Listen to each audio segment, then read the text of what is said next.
Maqaa Abbaa, kan Ilmaa, kan Hafuura Qulqulluu, Waaqa tokkoo. Ameen. Dhiifamaa fi tolummaa isaa nuuf baay'isee Waaqayyo Abbaan keenyaa akka baay'ina cubbuu keenyaa osoo hin taane akka tolummaa fi dhiifama isaatti eegee tiksee hanga isaa kanatti kan nu ga'e qulqulluu kan ta'e maqaan isaa guddaa kan galatoomee fi kan ulfaate nuuf haa ta'u. Sagalee kana kan dhaggeeffattan maatiiwwan Waaqayyoo ijoolleen haadha keenya qulqulleettii Dubroo Maariyaam bakka adda addaa kan jirtan hundumti keessan maqaa gooftaa keenyaa fayyisaa keenyaa Iyyasuus Kiristoosiin nagaan isin gaafadha. Akka bakka jirtanitti akkam bultanii, akkam ooltanii, akkam galgaleessitanii. Ameen. Galateeffamuun amala uumaa keenyaa fayyisaa keenyaa Sillaasee kan ta'e maqaan isaa baddaa samii irratti afaan qulqulloota ergamootaatiin afaan qulqulloota abboota keenyaa farmoota keenyaa jiru hundumaan galateeffamu qulqulluu kan ta'e maqaan isaa nu birattis guddaa kan galatoomee fi kan ulfaate nuuf haa ta'u. Deessuu gooftaa keenyaa haadha hunduma keenyaa qulqulleettii Dubroo Maariyaam qulqulloota ergamoota Waaqayyoo qulqulloota abbootii keenyaa farmoolii keenya hunduma isaaniidhaafis akka kennaa isaaniitti galannii fi ulfinni isaaniif haa ta'u. Egaan maatiiwwan Waaqayyoo koorsii keenya qo'annaa kitaaba qulqulluudhaan boqonnaa afuraffaa kitaabilee kakuu haaraa qo'achaa barachaa akka jirru ni beekama. Barumsa kanaan ingidiin obbolaawwan barachaa jirtan akkuma yaadattan kutaa 20ffaa guyyaa darbeedhaan ergaa qulqullicha Phaawulos gara saboota Tesalonqeetti kan inni erge kan lammaffaa ture barannee kan dhaabbanne. Qulqulluun Phaawulos saboota kanaaf dursee ergaa biraa akka barreesse yaa'u dursinee baranneerra ergaa lammaffaa isaa kanaan immoo osoo bakka biraa jiru saboota Tesalonqeedhaaf sababa adda addaarraa kan ka'e barreesseera. Keessumattuu namoonni baay'een waa'ee dhufaatii lammaffaa irratti barumsa sobaa barsaa waan ta'eedhaaf isa kana isaan hubachiisuudhaafi. Akkasumas immoo kiristaana ta'uudhaan saboota gidduu kanneen deddeebi'an baay'ooliin hojii hojjechuu kan hin barbaanne garuu akkasumatti namootatti maxxanuudhaan jiraachuu warreen barbaadan namoonni baay'een waan ta'eedhaaf inni kun sirrii akka hin taanedhaa fi eenyumtuu hojii hojjechuu akka qabu isaan hubachiisuudhaaf jecha ergaa boqonnaawwan 3 qabdu barreessee akka inni erge ilaalleetu kan dhaabbanne har'allee isumarraa fuudhaan kutaa 22ffaa yookiin kutaa 21ffaa barumsa kanaa kan ta'u ergaa qulqullicha Phaawulos gara ilma isaa yookiin mucaa isaa Xiimootewoositti kan erge isa jalqabaa kan barannudha kan ta'u. Waaqayyo Abbaan keenya akkuma yeroowwan darbanii har'as nu barsiisuun fedhaa fi eeyyama isaa nuuf haa ta'u. Egaan ergaawwan qulqulluu Phaawulos tartiiba kitaaba qulqulluu taa'anii hangammaatti ergaawwan 9 barannee kan jirru. Guyyaa irraa immoo kan itti fufnu ergaa 10ffaa kan ta'u ergaa qulqullicha Phaawulos gara ilma isaa Xiimootewoositti kan inni erge kan jalqabaa kan jedhu kan ta'u. Ergaa kana ilaalu keenyaan dura yaa'u asirratti kan caqasamaa jiru ergaa Xiimootewoos kan jedhamu duuka bu'aan qulqulluu Phaawulos ni jira. Hangammaatti barannaa kan ture ergaawwan hundumtuu gara sabootaatti kan ergamanidha. Inni kun garuu ilma isaa Xiimootewoosiif kan inni ergedha.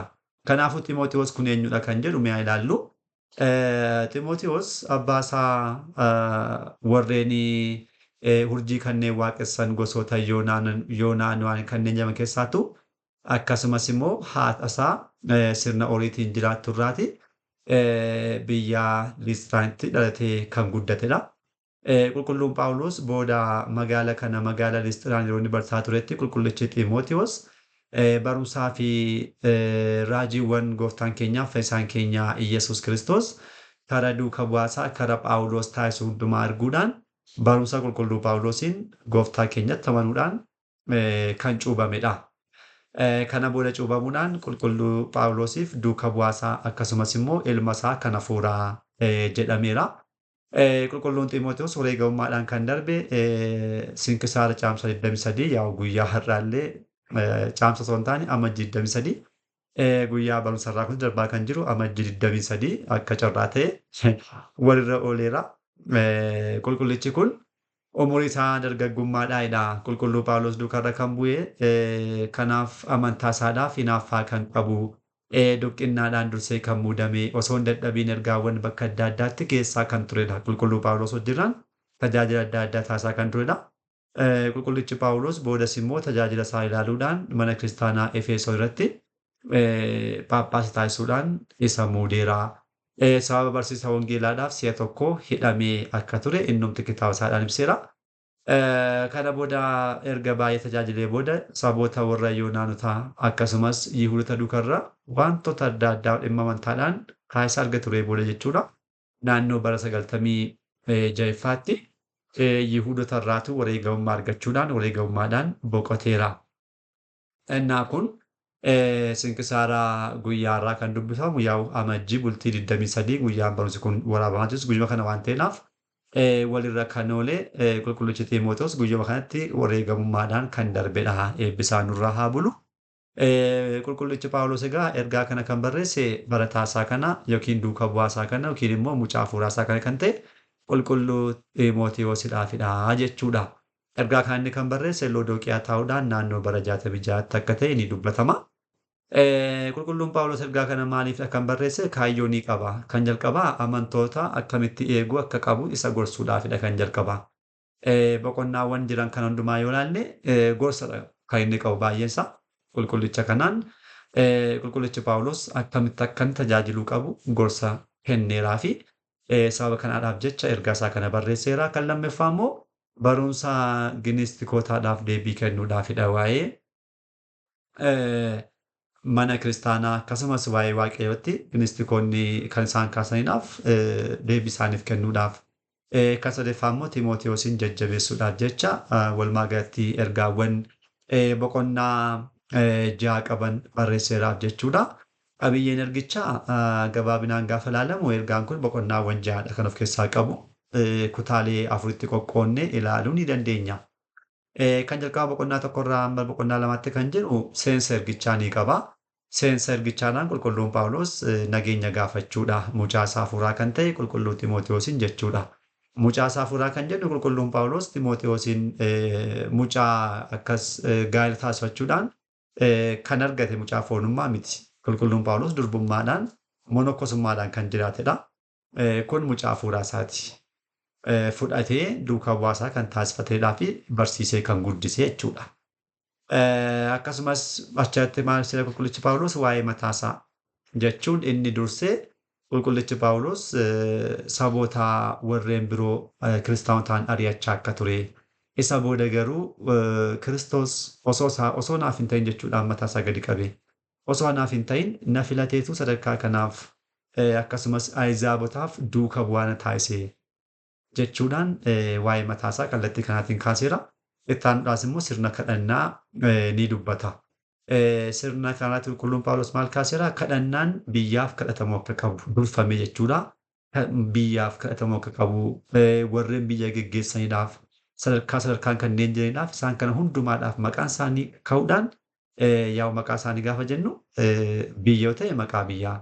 Isaan kana warreen biyya bulchan immoo moototaaf jedhamee qondaaltotaaf jedhamee tartiibaan waamamee akka kadhannaan isaaniif taasifamuu qabu manni kiristaanaa kana gochuu qabdu bal'inaan ni ibsa. Itti aanee immoo kadhannaa kiristaanonni dhiironnii fi shamarran wajjiraan taasisanidha. Iddoo kamittuu kadhannaa geggeessuudhaaf dursuu kan qabu dhiirota akka ta'e. Shamarroonni immoo gad of qabummaadhaan akka isaan hirmaachuu qaban. Isa kana boqonnaa lammaffaarratti qulqulluun Phaawulos isaaf ibseera. Innaa kun maalidhaa? Sirnadha. Namoonni akkasitti haa jiraatanii. Dhiironni dursanii kadhannaadhaan haa geggeessanii. Shamarran immoo haa geggeeffaman jechuudhaan sirna kana qulqullichi Phaawulos mucaa isaa hafuuraa kan ta'e Xiimotewosiif barreesseera jechuudha. Itti aanee immoo boqonnaa 3ffaarratti waa'ee sirna muudama phaaphaasootaan kaasa. Ingidiin muudama phaaphaasotaa phaaphaasoonni mana kiristaanaa hoogganummaadhaan kanneen tajaajilan jechuun akkuma duuka bu'aa tokko jechuudha. Phaaphaasiin tokko jira jechuun phaaphaasiin tokko akka duuka bu'aa Kiristoos tokkotti kan ilaalamu. Duuka bu'oonni jalqabaa phaaphaasoonni jalqabaa duuka bu'oota waan ta'an jechuudha. Aangoon duuka bu'ootaa kan dhufu kallattiimaan isaan irraadha. Innaan phaaphaasii tokko jechuun duuka bu'aa tokkodha. Innaa kun akkamitti muudama kan jedhuudhaaf sirna barreessee qulqullichi Phaawulos yeroo hundumaa keessummaa kan simatu, yeroo hundumaa kadhannaatti kan cimu, gad of qabummaa kan qabu, namoota hundumaa kan jaallatu, haadha manaa tokko qofa kan fuudhe jechuudhaan kaa'eera. Ingidihi phaaphaasonni yeroo sanatti sirna muudama sanaatiin qulqulluun Phaawulos namni haadha manaa tokko qabaatee maatii isaa sirnaan geggeessu phaaphaasummaa akka inni muudamuu qabuudhaan barreesseera. Bargit kana guyyaa har'aa duukaa rafinnee wal bira gaafa qabnu Phaaphaasii namni ta'u tokko sirna mana kiristaanaa guyyaa har'aadhaan durbummaadhaan kan jiraatudha. Innaa kun akkam ta'uu danda'e yeroo sanatti qulqullichi Phaawulos sirna kana tumaa kan jiru alagoota gara kiristaanummaatti deebi'aniifidha. Innaa isaan tokko durbummaadhaan jiraachuun mataan isaa baay'eetti cimuu danda'a. Kana barumsa kanatti barsiifachuun amantaa irraa isaan deebisu ta'uu danda'a. Kanaaf kallattii sanaan haadha manaa tokko qabateetu garuu amala gaarii jireenya gaarii kan qabu namni akkasii Phaaphaasii Phaphisinaa haa muudamu jechuudhaan saboota kanaadhaaf kaa'eera. Guyyaa irraa kan itti fayyadamaa jiru sirni ammaa immoo isaa dhufee bara 325tti Niiqiyaatti kanneen walitti qabaman abbootiin kiristaanaa addunyaarra kan jiran addunyaa guutummaadha jechuudha. Walitti qabamuudhaan kiristaanonni abbootonni sirna mana kiristaanaa hundeessaniiru. Innaa sirnicha irratti Phaaphaasiin tokko durbummaadhaan kabajaan kan jiraate malee kan hin fuuniidhaaf maatii kan hin qabne ta'uu akka qabu kan taasisaniiru. Kun maaliifidha? Namni haadha manaa qabuudhaaf maatii qabu yeroo baay'ee gara sanaan kan yaadu. Waa'ee maatii isaa, waa'ee haadha manaa isaa yaada, waa'ee maatii isaa yaada, waa'ee daa'imman ijoollee isaanii yaada. Innaa yeroo kana waa'ee mana kiristaanaas wal bira fidanii yaaduun xiqqoo ishee hojii irratti miidhaa guddaa qabaatanna. Guutummaatti jireenya isaa Waaqayyoodhaaf kenne waa'ee mana Waaqayyoo kan yaadudha ta'uu kan qabu Phaaphaasiin malee waa'ee uffata mucaasaa, maatiin koo maal nyaatanii bulu, mana barumsaa kaffaltiin maal ta'a kan jedhu ta'uu waanta hin qabneedhaaf durbummaadhaan kabajaan kan hin fuudhin ta'uu akka qabu abboonni murteessaniiru jechuudha. Ittaanee sirna duqqinaallee ni kaasa qulqullichi Phaawulos diyaaqonoonni akkam ta'uu akka isaan qaban yeroo hundumaa barsiisuudhaan akkasumas immoo amala gaarummaadhaaf hojii gaarummaa isaadhaan warreen kaaniif fakkeenya ta'uu kanneen ta'an jireenya isaanii kan hundumaadhaan jalqaba qoriitu ormaan sana erga isaan darbanii booda kanaan isaan muudii jechuudhaan sirna kana isaaf barreesseera. Sadaffaatti kan immoo boqonnaa afuraffaadha. Boqonnaa afuraffaa irratti raajii warreen sobdootaadhaaf dubbatamedha. Isaan kun giniistikoota jennee kan kaasne jechuudha. Isaaniif kan dubbatamedha. Bargit yeroo sanatti giniistikoonni kallattii adda addaatiin wanta adda addaa kaasuudhaan amantaa balleessuudhaaf yaadaniiru. Isaan kun sirrii akka hin taanedhaa fi yeroo isaa eeggatan akka isaan badan bargit guyyaadhaas badaniiru. Yeroo sanatti garuu jaarraa lammaffaa fakkeetti bargit baay'ee ka'anii wanta guddaa taasisaniiru. Innaa qulqulluun Phaawulos maal jedhee raajii gara fuulduraatti baay'ooliin maal ta'u barumsa sobaadhaan sossobamaniitu mana kiristaanaa yookiin immoo amantaa isaanii gadhiisuudhaan barumsa sossobaadhaan akka isaan jiraatan. Isaan kun hundumtuu gara fuulduraatti raawwachuudhaaf akka jiru hafuurri qulqulluun dhugaa ba'a. Innaa isaan kun badiinsa isaanii wanta of keessaa buqqisaniidhaan barumsa sobaaf keessaa baasaniidhaan dhugaa jallisanii soba barsiisaa jiraatu. Isaan akkasii kun hundumtuu badiinsadha.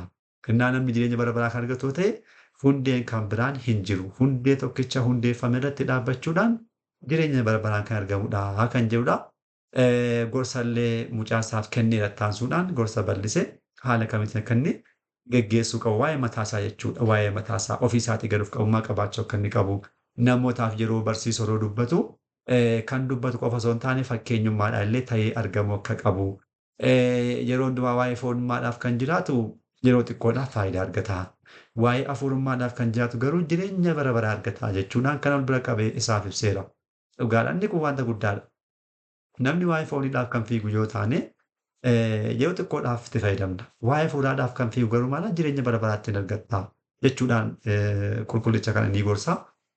Kan xumuraa boqonnaa 5ffaa hanga 6tti immoo maanguddoota kabajuu yeroo hundumaa maanguddootaaf kabajuu bakka isaaniif kennuu akka qabu yeroo barsiisu namoonni daa'imummaa isaa ilaaluudhaan akka isaan fudhachuu hin dinneedhaaf ogummaadhaan akkasumas kabajaan wanta barsiisan immoo ta'ee akka argamuudhaaf isa gorsee maanguddootas immoo kabajii hangafoota kee hundumaa kabajii harmoota kee warreen gurguddoo akka haadha keetti kabajii shamarran si duukaa jiran akka obbolaawwan keetti kabajii jaalladhu jechuudhaan isa gorsa baay'ee bal'aadha boqonnaa 4ffaadha 5ffaatti qulqullichi kan kaasu. Akkasumas immoo taanee haala muudama diyaaqonaa Husseet jechuun ingirii diyaaqonii shamarraa jechuudha mana kiristaanaa keessatti kan muudamtudha ishee kana ni kaa'a kun umurii ishee 60 ta'uu qaba. Umurii 60 olitti abbaa manaa tokko qofa gaa'ela kan taasiste ta'uu qabdi. Isheen akkasii jireenya ishee guutummaa dursaanis seera waaqayyoodhaan kan jiraatte. Amma immoo Umurii 60 boodatti namni fedha foonii baay'ee waanta hin qabneedhaaf yeroo sanatti tajaajila kan tajaajiluu dandeessu waan ta'eef kana muudii. Garuu warreen shamarran reefu kanneen gahaa jiran hin muudiin. Isaan bakka kamittiyyuu aangoo akkasiirraa fageesse jechuudhaan dubbata. Maaliidhaaf fageesse jedhaa? Isaan ganaa fedha adda addaa qabu. Fedha adda addaa qabu. Fedha foonummaadhaan jiraachuu ni qabu. Kanaafuu tajaajila Kiristoosiin mana Kiristoos akka isaan hin xureessineedhaaf maal taasise? Isaan akkasii bakka akkasitti hin muudiin. Isaan maal haa ta'anii kallattiimaan deemanii gaa'elaa taasifatan. Kana booda gaa'ela isaaniidhaan Waaqayyoon gammachiisaa haa jiraatan malee mana qulqullummaa seenuudhaan asii tajaajila qabatanii asii immoo fedha foonii wanta biraa hojjetu. Inni kun tasuma hin danda'amu jechuudhaan isaan kana gorseerannaa diyaaqonaa Hawwaseetiin umurii waggaa 60 boodatti kan muudamtudha. Tajaajila guddaa qabdi. Guyyaa har'aas mana kiristaanaa keenya keessatti diyaaqonaa Hawwaseet kan jedhamtu ni jirti. Taanee kabaja lubootaa. Luboonni barsiisuu kanneen danda'an akkasumas kallattii adda addaan tajaajilaaf kanneen ariifatan isaan akkasii namoota kiristaanota keessaa barbaaduudhaan walitti qabuudhaan muudii. Isaan kun immoo kabaja qabu. Isaan namni hundumtuu isaaniin kabajuu akka qabu itti dabalee kaaseera. Kan xumuraa immoo bulchiinsa maatiidhaaf gudunfaa ergichaati. Bulchiinsa maatii keessatti hundumtuu wal kabajuudhaan abbaan manaa maatii isaa sirriitti haati manaas ijoolleedhaaf abbaa manaa isheedhaaf kabajaa. Ijoolleen jajamuudhaan jiraachuu akka isaan qaban sirnoota kanadhaan qulqullichi Phaawulos ergaa isaa kan jalqabaa mucaa isaa ergeedhaaf bal'inaan kaasee kan agarsiise jechuudha. Kanaafuu salphaadhumatti ergaan kun ergaan tokkoffaa Xiimotewos jennee kan waamnu mucaa isaa hafuuraadhaaf qulqullichi Phaawulos Lodooqiyaa taa'uudhaan kan inni barreesse.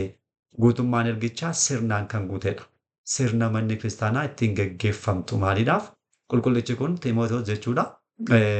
Paappaas ta'uudhaan tajaajilaa waan jiruuf akkamitti mana kiristaanaa geggeessu akka inni qabu isatti ta'anii kanneen dhufan paappaasota akkasumas immoo mana kiristaanaa keessa kanneen tajaajilan lubootaaf diyaaqonotaa maatiinis immoo namoonni akkamitti jiraachuu akka isaan danda'an kadhannaan isaan akkamittiin gaggeeffamuu akka qabu kana sirna taasisee kan inni isaaf ergedha jechuudha. Salphaadhumatti haala kanaatiin kan ilaalle kana fakkaataa jechuudha. Kan itti aanu ergaan 11ffaan mucaa isaa hafuuraa kana qulqullicha Xiimotewosiif si'a lammaffaadhaaf kan inni ergedha. Isa kana kutaa itti aanuun qabannee kan deemnu kan ta'u har'aaf asumatti nu haa ga'u. Abbaa sagalee kanaa kan ta'e Waaqayyo Abbaa keenyaaf galanni ulfinni guddaan isaaf haa ta'u. Kutaa itti aanuun hanga deebinutti nagaa Waaqayyoon turtii gaarii galanni Waaqayyoof.